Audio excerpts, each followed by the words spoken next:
2. College life. Our dalliance with the colors on those canvases began. It is amazing how each painting has a language of its own. How pink, blue and red evokes passion in your heart and agitates you to the very core, and how brown and black smeared ruthlessly on the canvas can make you sad and disturbed. Art has a language of its own. Perhaps that is the reason why the Neanderthals painted their caves beyond the boundaries of language and created a simple world. How many stories and emotions those little caves might hold, I wonder. It was magical. Sometimes we would talk about how the painter had done injustice to a particular painting and how it felt incomplete. At other times, we would just stand transfixed before another painting, appreciating every single color and emotion that it held. Finally, he ended up buying 5 beautiful contemporary abstract paintings for his office's mess. Right then, the reality hit me hard that we were still strangers and might never meet again. But life is pretty mysterious. And sometimes, a chance encounter can change the course of your life without you even realizing it. Such chance encounters, with powers to alter the course of your life and change you as a person, are not very common, but when it happens it is more powerful than a nuclear bomb. Such chance encounters might birth myths and legends for generations to muse over. Do you believe in such stories? I did not, until I witnessed it myself one day. Miracles do happen. Thank you so much. I really don't know what I would have done without you. I mean without your help. My commanding officer will be very happy, he said. Oh, no problem. It was my pleasure. Anyway, time to go now. I tried my best to sound bright and chirpy. Hey no, I owe you a cup of coffee. You can't leave, he said. Well, my hostel closes in an hour.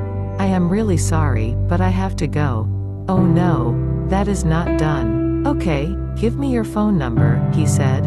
I am actually very busy and I hardly use my phone. Now I was sounding more like myself. You are not supposed to give your phone number to just about anyone so quickly, let alone a stranger. Don't worry, I am not a stalker. It's just that I owe you a cup of coffee as a token of my gratitude, and also, I will ping you my super hilarious forwarded messages. Seriously? Could not you come up with something better? I smiled. Actually, I have never tried that line before, so you see it's just a beginner's skill. Grant me this please, he said, and smiled. In the end, he dropped me back to my hostel in his gorgeous black Chevrolet Cruze and said he would ping me soon. How I wished time would have frozen right there. But life is never meant to be simple. Is it? In spite of waiting for his phone call for over a month, I did not even receive a message from him. I cursed myself for not taking his number. It was a dead end. Soon, I forgot about him, not literally, but he was pushed to the bottom compartments of my brain. It was easier to do so then because my mind still controlled my heart. After all, I had a life of my own and, in fact, it was a pretty challenging one, as I was an engineering student who was coping with her last semester. The final placements were coming up. Placement season is the most important time at any engineering college. Usually, students are placed by the end of their 3rd year, which leads to a carefree college life throughout the last year. You feel invincible. Cheerful, arrogant spirits are a commonly found trait among 4th-year students. Most seniors transform into the Great Kali while interacting with professors, juniors, and sometimes even with unknown people walking on the road.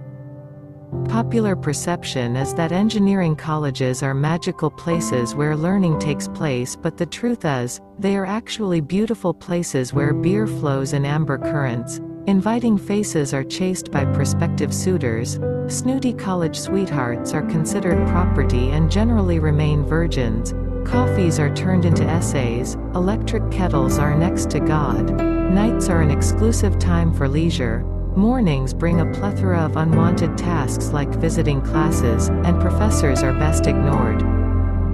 Basically, college life is a Shangri-La rite of passage into adulthood, which involves rampant consumption of alcoholic beverages, flagrant and promiscuous sexual behavior, and a general and fundamental disregard for any form of responsibility by its inhabitants. But life can be so tragic sometimes. Due to global recession at the time, placements were postponed for the fourth year, which brutally clipped our invincible wings. There's nothing worse than not getting hired by a multinational company for an engineering student. This changed our college environment drastically, and once again we were burdened with piles of assignments.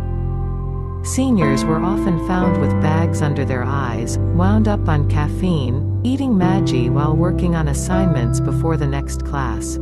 The smug smiles of our professors and their sudden rise in confidence while dealing with us announced the fulfillment of their long-held grudges. Juniors giggled at us, and we swore to take revenge as soon as we were placed. It felt like a complete fail, a terrible series of events, a failed plan. No senior deserved that. In short, life sucked. Finally, D-Day arrived when Day Zero announced the arrival of top multinational companies. There are usually three types of IT companies that approach engineering colleges for placements: MNCs with global offices, MSS which may or may not have global offices, and startups which are usually based in India. Most students get placed into IT companies owing to their comparatively hefty packages and prospects of on-site projects abroad.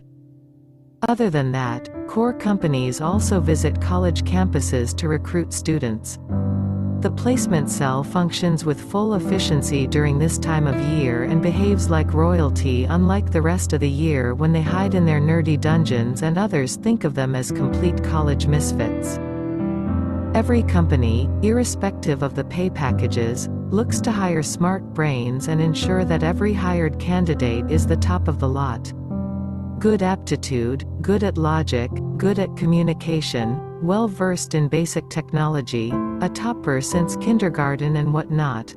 They truly believe that all these qualities can be found in one single student. In the lead-up to the placement day, gods and goddesses replaced Justin Bieber and Rihanna posters in our rooms. Heart rates were on the verge of causing massive heart attacks, the bathrooms were converted to strategy centers, and cigarette butts were commonly sighted everywhere. Each batchmate who found a placement was an outcast, spontaneously ostracized from the main social circle. The placed students had a hard time finding a mate to boast about their glories or even to raise a toast over their secured future. Breakups among couples were high, and they began to behave like arch-enemies if one was placed and the other was not. In short, it was like a nightmare. Thank God, I got placed in a medium-tier company, and that too not so soon, although the inter-batch rivalry and jealousy lasted till everyone was placed. Once the whole lot was placed, the Herculean spirits were back again, and generous hugs replaced the cold stares among peers, and tears patched up the breakups.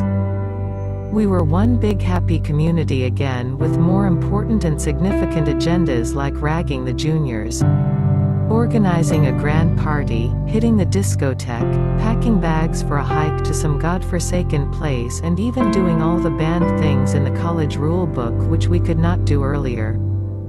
A key din au gay the last month was spent high on weed and partying like the apocalypse was looming. Juniors were grounded again, and they sincerely prayed for our departure. We revealed secrets and cried our hearts out over vodka in plastic cups and uninterrupted sutta sessions. We lived our life one last time before striding down into the boulevards of broken dreams and harsh realities of the world outside the college boundaries. Finally, the day of bidding goodbyes and making promises arrived, when our hearts were heavier than our packed trunks. It felt a bit weird. I had never thought leaving this place, my home for the past 4 years, would leave such an everlasting impression on my mind and turn me into the person I am today. College is a place where you eventually find out who you are. The college premises is a place where you leave a huge chunk of your heart, and the people who were your foes suddenly turn out to be the ones who will bring a smile to your face, and college crushes will always linger fondly in your mind. You love your college more than you hate it. As Bryan Adams once said, "Those were the best days of my life."